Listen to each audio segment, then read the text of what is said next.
Okay, so let me catch you up on the past few days.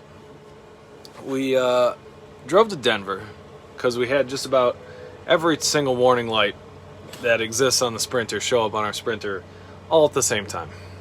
Every single one.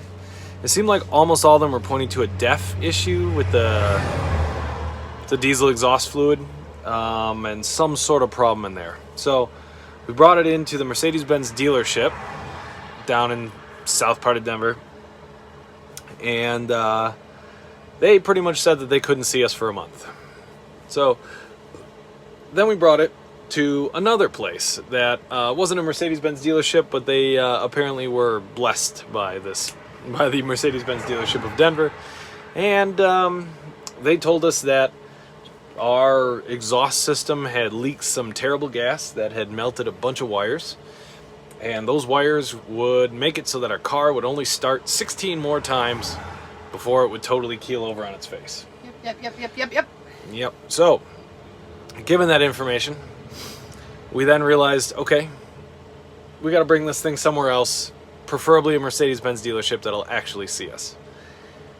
What we did was we started driving to Omaha.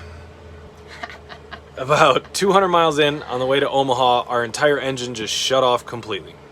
Totally died. We were just going 70 miles an hour and then just bang. Nothing. We called for a tow.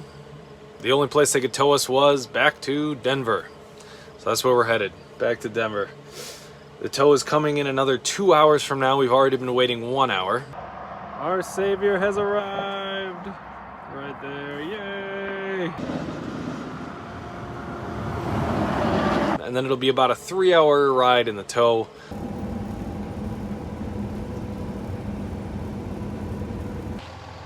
Okay, so we are about an hour and a half into our tow all the way back to North Denver area, Loveland to be specific. Tow's been going great. The guy's been super friendly. It's been wonderful so far. There's our big old Benz up top there, and we got Octavius with us too. He's a little unhappy with the whole situation, but we'll be home soon enough.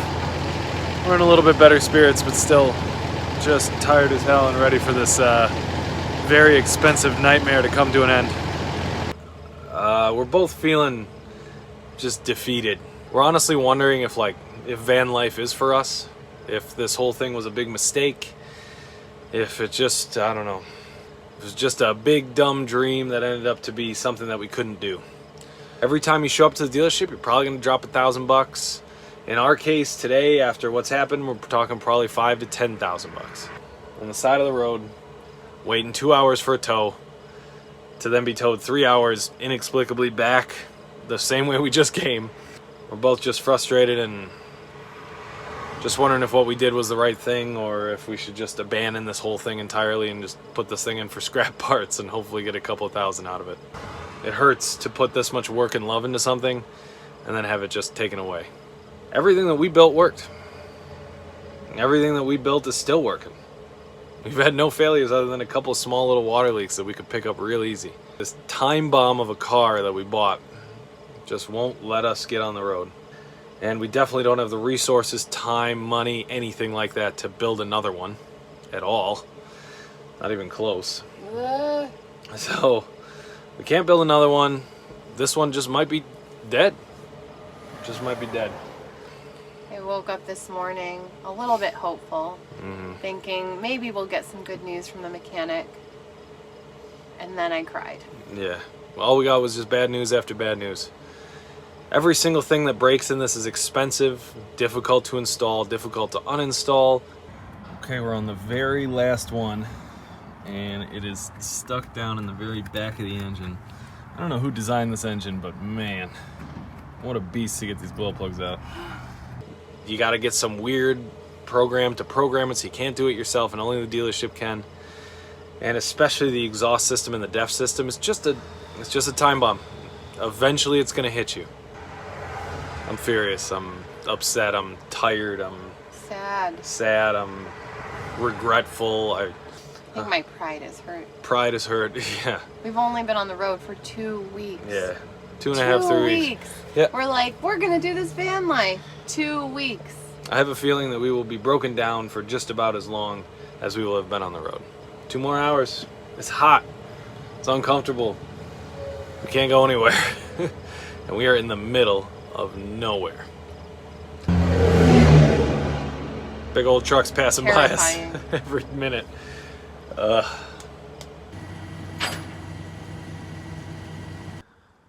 Alright, so they just let the van down right there. We are at Mercedes-Benz of Loveland. Quite a bit of time to think over the 3-hour tow session. And it just, I don't know, something's just not sitting right with me with how this whole thing is going down. It just seems like too many really bad, unpredictable things happening all at the exact same time with this. It's just, I don't know, frustrating is not a strong enough word. But, yeah, I'm just really disappointed in Mercedes-Benz. All their customer service, all their people that I've worked with and talked to have just, none of them know anything about this problem. None of them admit that this is a real thing. It feels like a cover-up. You know, this feels like a thing that should be a recall but isn't.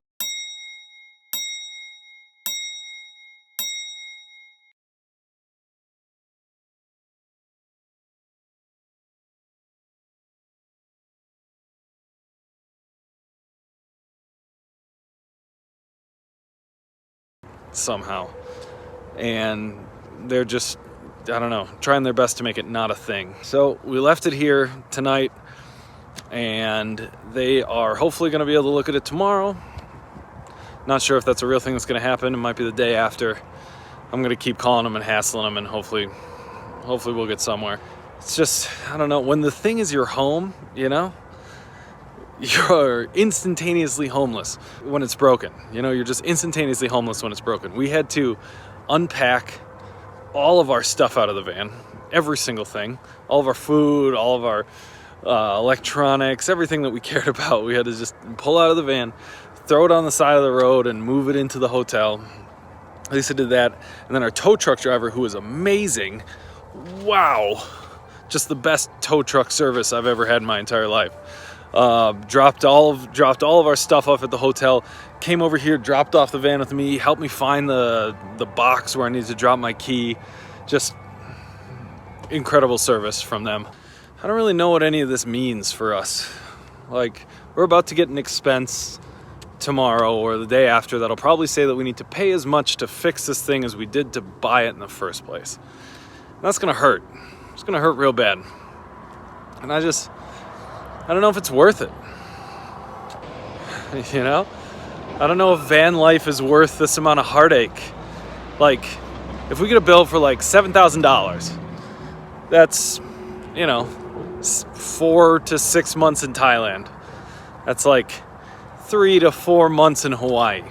That's just that we can do so much with that money. And I know that we've already sunk so much into this thing, but shoot, we haven't even had any time to even try to have any fun with this thing. So truthfully, van life has not been that enjoyable for us yet. It's been more annoying. Everything's always breaking. Everything's always difficult. We never got to get good at it or really enjoy it. So, I don't know, maybe we just scrap the thing. Maybe just call it quits. I know we just built it, but yeah, I don't know. Just feeling off. Just feeling like maybe this isn't for us. Maybe it's not right. So for tonight, I'm just gonna head back. We're gonna maybe watch a movie, go to sleep, and maybe we'll feel different in the morning. But for now, ugh.